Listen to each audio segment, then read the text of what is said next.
The workplace in Australia has generally been made safer by the introduction of health and safety laws, but factories can still be dangerous places. Some of the more peculiar deaths at work have been suffered by those who were suffocated by unlikely substances. Here are the stories of 3 teenagers who died in tragic circumstances. At the Victoria Flour Mill in the town of Gawler, South Australia, one of the employees, a young man, had been incapacitated with a bad leg for 2 or 3 days, so his brother, a 14-year-old named George Sim, took his place. The mill was new, having been built in 1870 to replace the previous mill, which burnt down in 1868. The new mill itself would also burn down in 1928. On the morning of the 8th of April 1873, it was George's job to go into the pastry, a large bin into which the flour was placed. He would then walk along a 4 to 6 inch wide plank positioned above the flour and shovel it so that it fell down sleeves into bags. Flour was let down into the pastry at about 7:10 a.m. that morning, before George entered the pastry. At about 7:20 a.m. it was noticed by a sleevesman named Michael Kirby that flour was not coming from the pastry down the sleeves to be bagged. When he investigated, the blade of a shovel was observed in the pastry, but he failed to see the boy buried in flour on the floor.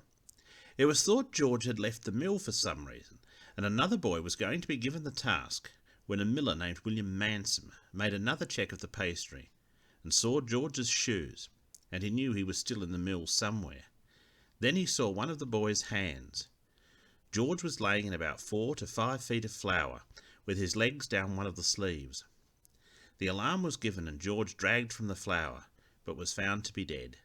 A doctor arrived a short while after and confirmed death, saying that George had died about the time he was found. Nobody had heard any cry from George or noise of him falling, although it was suspected he had slipped off the narrow plank he had to walk on, which was smooth from years of use.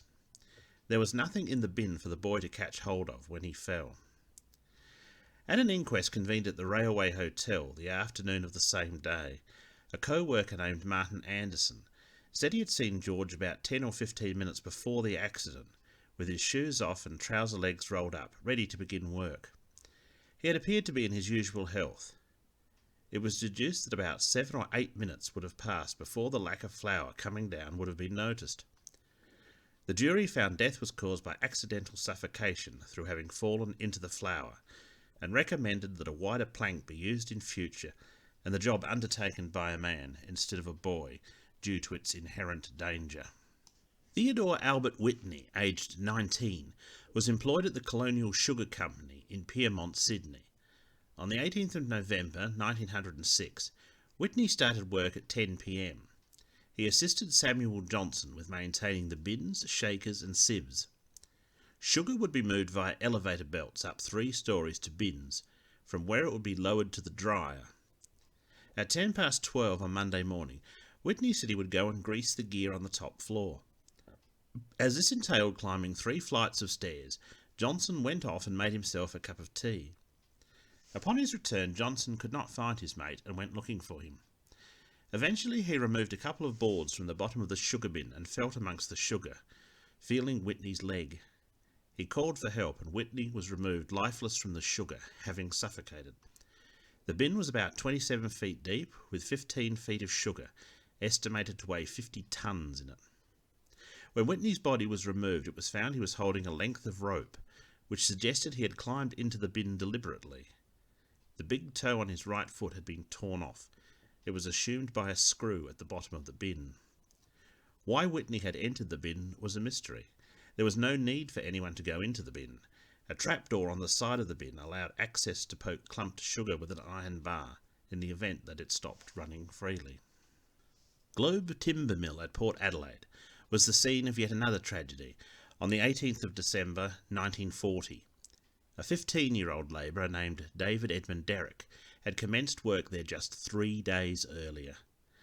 On the 18th, a very hot summer's day, David was given the task of shovelling sawdust and wood shavings from a bin into a lorry via a chute. The lorry driver, a 20-year-old man named George Taverner, while waiting for his truck to be filled, noticed that David had stopped working. Curious, he checked and discovered that David had fallen into the chute. Taverner climbed into the chute to recover the lad, finding him unresponsive. Artificial respiration was applied, but David was dead, suffocated by the sawdust. Taverner himself needed to be hospitalised from the effects of the dust which he inhaled in his rescue attempt. It was later surmised that David had been overcome by the heat, the temperature in Adelaide that day soaring to over 108 degrees Fahrenheit, lost consciousness and fallen in, becoming wedged amongst the sawdust. Dr. Cherry of Alberton, who was called in for medical assistance, said at the inquest that David had effectively drowned in sawdust. As a side note, David's older brother was overseas fighting with the Australian AIF. Thomas Derrick, known as Diver, would receive the Victoria Cross, the highest military honour in the Australian Army, in 1943, before dying in action in Tarakan in 1945. In October 1941, George Taverner was awarded a Royal Humane Society Bronze Medal for attempting to rescue David. He died in 2012.